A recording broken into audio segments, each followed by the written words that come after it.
আজকে আমরা দশম শ্রেণীর একটা পাঠ্য কবিতা কবি শঙ্খ ঘোষ রচিত আয় আরও বেঁধে বেঁধে থাকি, এটা আজকে আমরা পড়ব।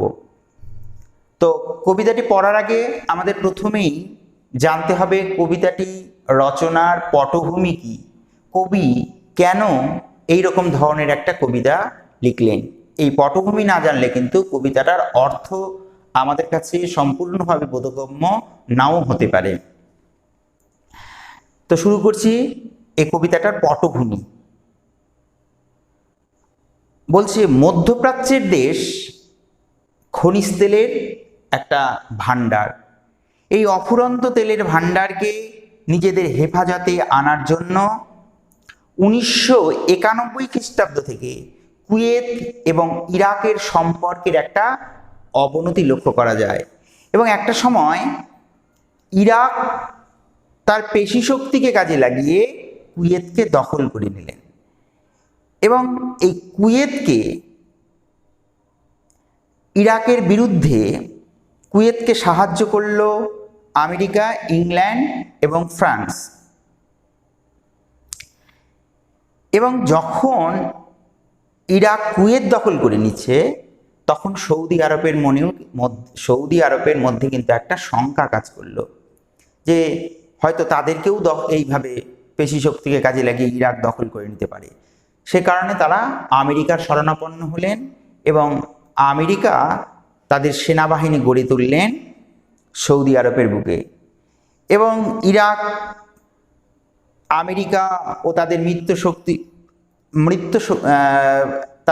মিত্র শক্তিদের ওপর কিন্তু হামলা চালায়। এছাড়াও তালিবান সহ বিভিন্ন জঙ্গি গোষ্ঠীর আক্রমণ, দেশে দেশে গৃহযুদ্ধ, ইরাক, আফগানিস্তান, প্যালেস্তাইনের মতো যুদ্ধবিধ্বস্ত ভূখণ্ডে সাধারণ মানুষের যে বিপন্নতা, এছাড়াও বিভেদকামী রাজনৈতিক দল, সেই রাজনৈতিক দল নিজেদের স্বার্থে মানুষের সঙ্গে মানুষের বিভেদ তৈরি করছে, মানুষের সঙ্গে মানুষের ঝগড়া বিবাদ লাগিয়ে দিচ্ছে। এছাড়াও এই যে উগ্র ধর্মান্ধবাদ, এইসব কবিকে কিন্তু ব্যথিত করলেন। এসব সমস্যা থেকে উত্তরণের জন্য কবি শঙ্খ ঘোষ আয় আরও বেঁধে বেঁধে থাকি নামক কবিতাটা কিন্তু রচনা করলেন। কবিতাটি জলই পাষাণ হয়ে আছে এই কাব্যগ্রন্থের অন্তর্গত। কাব্যগ্রন্থটি 2004 খ্রিস্টাব্দে 5ই ফেব্রুয়ারি প্রকাশিত হয়েছে এবং এই কাব্যগ্রন্থে মোট 31টি কবিতা আছে। আমাদের যে পাঠ্য কবিতাটি একদম এই কাব্যগ্রন্থের শেষ কবিতা, অর্থাৎ 31 নম্বর কবিতা। এখন আমরা কবিতাটা পুঙ্খানুপুঙ্খভাবে ব্যাখ্যা করব। প্রথমেই দেখো, বলছে যে আমাদের ডান পাশে ধস, আমাদের বাঁই গিরিখাত, আমাদের মাথায় বোমারু, পায়ে পায়ে হিমানির বাঁধ। দেখো, আমাদের চারিদিকে সমস্যা, আমরা একটা বিপদ সংকুল পথের মধ্য দিয়ে হাঁটছি। দেখো কি বলছে, আমাদের ডান পাশে ধস, অর্থাৎ এই যে ক্ষমতার গর্ভে গর্বিত ক্ষমতাশালীদের বিবেক মনুষ্যত্বের ধস যেন নেমেছে। দেখো, এই ক্ষমতাশালী, তোমাদের মনে এখন প্রশ্ন হতে পারে যে ক্ষমতাশালী বা কারাই বা ক্ষমতার গর্ব করছে। ক্ষমতাশালী হলো ঔপনিবেশিকবাদী শক্তি, হতে পারে কোনো জঙ্গি সংগঠন, হতে পারে কোনো উগ্র ধর্মান্ধ সাম্প্রদায়িক শক্তি, হতে পারে কোনো বিভেদকামী রাজনৈতিক দল বা রাজনৈতিক শক্তি। দেখো, তোমরা যেভাবেই ব্যাখ্যা করবে সেইভাবেই কিন্তু তোমরা যেভাবে ব্যাখ্যা করবে সেভাবেই দেখবে যে ব্যাখ্যাটা কিন্তু সঠিক হবে। এত সমস্যা বা এদের যে ক্ষমতা, এদের যে ক্ষমতার গর্ব, এই ক্ষমতার গর্ভে তারা তাদের মনুষ্যত্বকে বিসর্জন দিয়েছে। তাই বলছেন এই ক্ষমতাশালীদের যেন বিবেক মনুষ্যত্বে ধস নেমেছে। তাই বলছে আমাদের ডান পাশে ধস, আমাদের বাঁয়ে গিরিখাত। গিরিখাত কি? দুটি পর্বতের মধ্যবর্তী স্থান, সেটাকে বলছে গিরিখাত। অর্থাৎ এই গিরিখাত খুব বিপজ্জনক, এর মধ্য দিয়ে চলাফেরা করা, যে কোনো মুহূর্তে কোনো বিপদ হতে পারে। অর্থাৎ বিপদ যেন সাধারণ মানুষের নিত্য সঙ্গী। যে সাধারণ মানুষ তারা শান্তিতে জীবনযাপন করতে চেয়েছিল, তারা অর্থ চায় না, প্রতিপত্তি চায় না, বড়লোক হতে চায় না, তারা সুখে শান্তিতে বাঁচতে চায়, কিন্তু তাদের হয়তো বাঁচার পথ বন্ধ হয়ে গেছে এইসব ক্ষমতাশালীদের জন্য, এসব মানুষের জন্য। তাই বলছি দেখো, আমাদের মাথায় বোমারু। বোমারু শব্দের মানে কি? বোমারু কারা বোমা নিক্ষেপ করে? বোমা নিক্ষেপ করে যারা রণ উন্মত্ত, ক্ষমতালোভী এরা, যারা ক্ষমতা, যাদের লোভ আছে, যারা তাদের পেশি শক্তিকে সবসময় প্রদর্শন করাতে চায়, নিজের ক্ষমতা জাহির করতে চায়, অন্যের সম্পদ, অন্যের দেশ লুট করতে চায়, তাই তারাই হচ্ছে যারা এইভাবে মানুষকে ভয় দেখায়, বোমা নিক্ষেপ করে, তারাই হচ্ছে বোমারু। তাই বলছে আমাদের মাথায় বোমারু, পায়ে পায়ে হিমানির বাঁধ। হিমানির বাঁধ কি হতে পারে? মানুষের ধর্মান্ধতা, সাম্রাজ্যবাদীর বর্বরতা হিমানির বাঁধের মতো মানুষের চলার পথকে কি করছে? অবরুদ্ধ করছে বা আটকে দিচ্ছে। তাই বলছে আমাদের মাথায় বোমারু, পায়ে হিমানির বাঁধ। আমাদের পথ নেই কোনো। কেন বলছে পথ নেই কোনো? অর্থাৎ মানুষের জীবন পথ, অর্থাৎ বেঁচে থাকার পথ যেন হারিয়ে যাচ্ছে, এভাবেও তোমরা ব্যাখ্যা করতে পারো। অথবা সাম্প্রদায়িক হিংসা, অশান্তি, রাজনৈতিক হানাহানি, এই যে মানুষের মধ্যে সাম্প্রদায়িক বিভেদ, এগুলো থেকে বেরিয়ে আসার যেন পথ বন্ধ হয়ে গেছে। যত আমরা আধুনিক হচ্ছি, যত দিন যাচ্ছে, আমরা নিউজ পেপার খুললেই দেখতে পাবো এইরকম সমস্যা।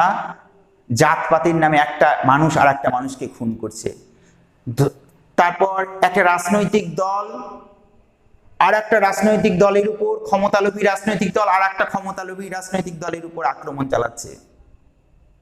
আমরা এইরকম ভাবে দেখতে পাচ্ছি যেন একটা বিপদ সংকুল পথের মধ্য দিয়ে হাঁটছি, আমাদের এখান থেকে উত্তরণের কোনো পথ নেই। তাই বলছে আমাদের পথ নেই কোনো, অর্থাৎ আমাদের বাঁচার যেন কোনো পথ নেই, এভাবেও ব্যাখ্যা করতে পারো। আমাদের ঘর গেছে উড়ে। কেমন করে ঘর উড়ে গেছে? এই যে ধর্মান্ধতার কারণে সংঘর্ষ, আমরা দেখি যে একটা সম্প্রদায় আর একটা সম্প্রদায়ের মানুষের উপর হামলা চালাচ্ছে, ঘর বাড়ি জ্বালিয়ে দিচ্ছে, তাদেরকে মেরে ফেলছে।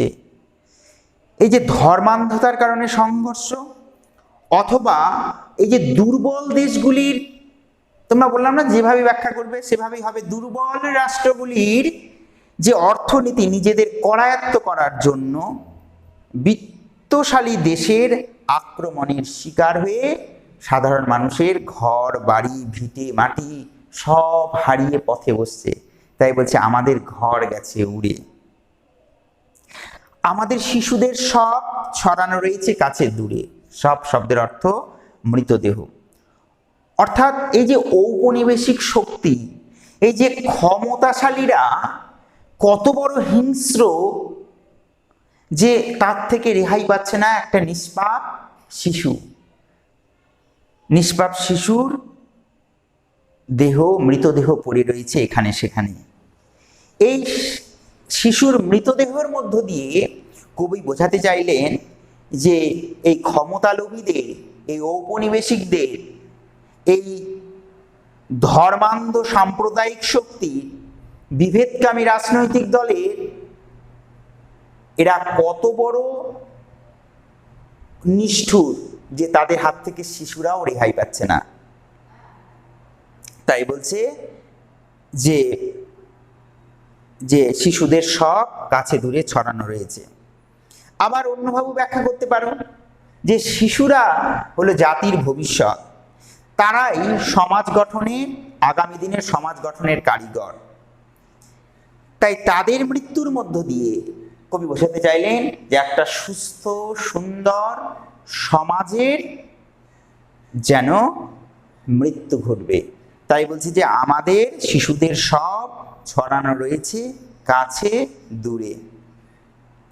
এই মুহূর্তে মরে যাব নাকি? কবি প্রশ্ন করছে যে এই মুহূর্তে কি মরে যাব নাকি? আমাদের পথ নেই আর, আয় আরও বেঁধে বেঁধে থাকি।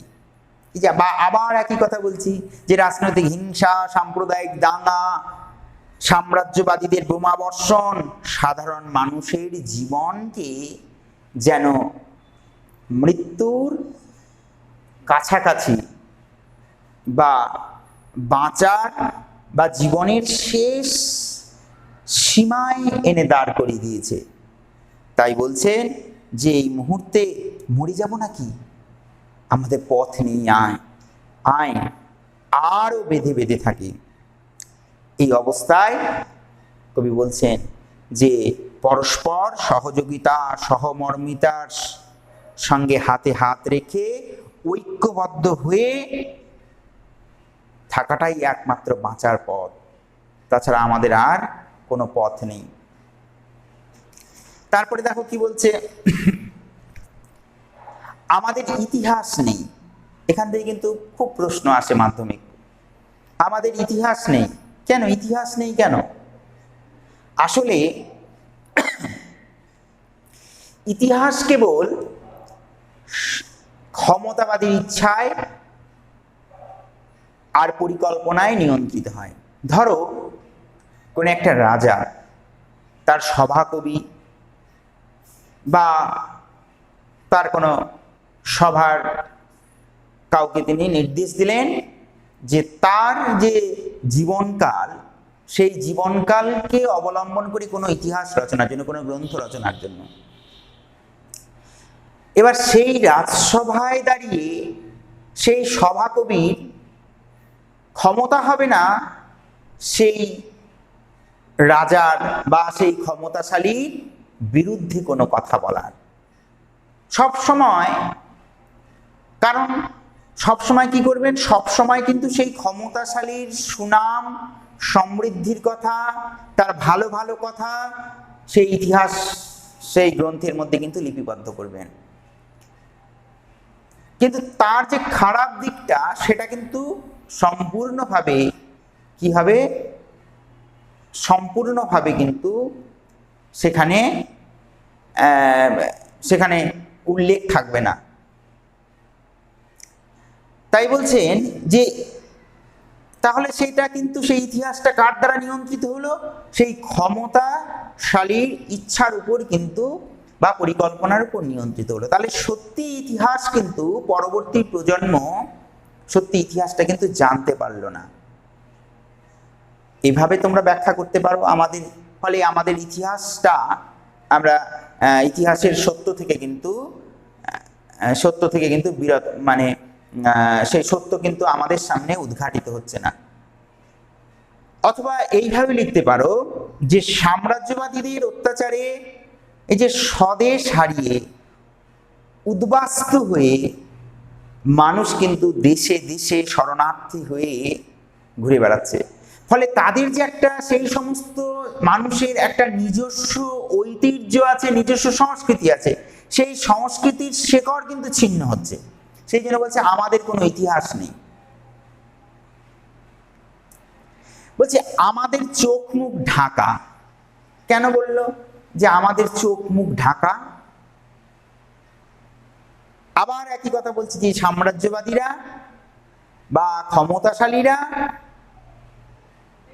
এরা কি করেন, এরা নিজেদের সংকীর্ণ স্বার্থ চরিতার্থ করতে ইতিহাসের গতি প্রকৃতি বদলে দেন। আর অসহায় মানুষ, দুর্বল সাধারণ মানুষ এই সত্য জেনেও ভয়ে অন্ধ ও মৌনতা অবলম্বন করে। তারা ভয়ে কিছু প্রতিবাদ করতে পারে না, সেটাই সেই ইতিহাসটাকেই তারা মেনে নেয়। এই আপোষকামী সাধারণ মানুষ এই বিকৃত ইতিহাসকেই স্বীকার করে নিতে, মেনে নিতে বাধ্য হয়। তাই বলছেন আমাদের চোখ মুখ ঢাকা, আমরা ভিখারি 12 মাস। ভিখারি কেন বলেছেন? এই যে ক্ষমতাশালীদের আগ্রাসনে সাধারণ মানুষ তাদের প্রাপ্য অধিকার থেকে বঞ্চিত হয়। আবার তারা এই ক্ষমতাশালীদের জন্যই বা তাদের অত্যাচারের জন্যই তারা জীবন, তাদের জীবিকা, বাসস্থানকে তারা কিন্তু হারাতে বসে। আবার এই সুবিধাভোগী মানুষদের দয়া দাক্ষিণ্যের উপর কিন্তু তাদের নির্ভর করতে হয়। সেই জন্য বলছেন যে আমরা ভিখারি 12 মাস, আমরা ভিখারি মতো 12 মাস আমাদের এই অবস্থা। আমাদের এই শক্তিশালী, এই ক্ষমতাবানদের দয়া দাক্ষিণ্যের উপর নির্ভর করে আমাদের বাঁচতে হয়।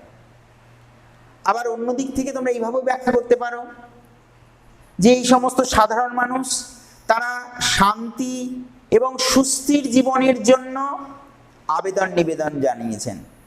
আবেদন নিবেদন জানিয়েও কিন্তু ব্যর্থ হন। তারা সুস্থ স্বাভাবিক যে জীবন তাদের চির আকাঙ্ক্ষিত, তা থেকে তারা কিন্তু বঞ্চিত হন।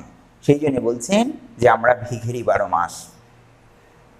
তারপরে দেখো কি বলছে, যে পৃথিবী হয়তো বেঁচে আছে, পৃথিবী হয়তো মরে গেছে। কেন বললেন যে পৃথিবী হয়তো বেঁচে আছে, পৃথিবী হয়তো মরে গেছে? আমরা এ প্রসঙ্গে জীবনানন্দ দাশের একটা কবিতার কথা স্মরণ করি। জীবনানন্দ দাশের তিনি বলে গেছেন যে পৃথিবীর গভীরতর অসুখ এখন।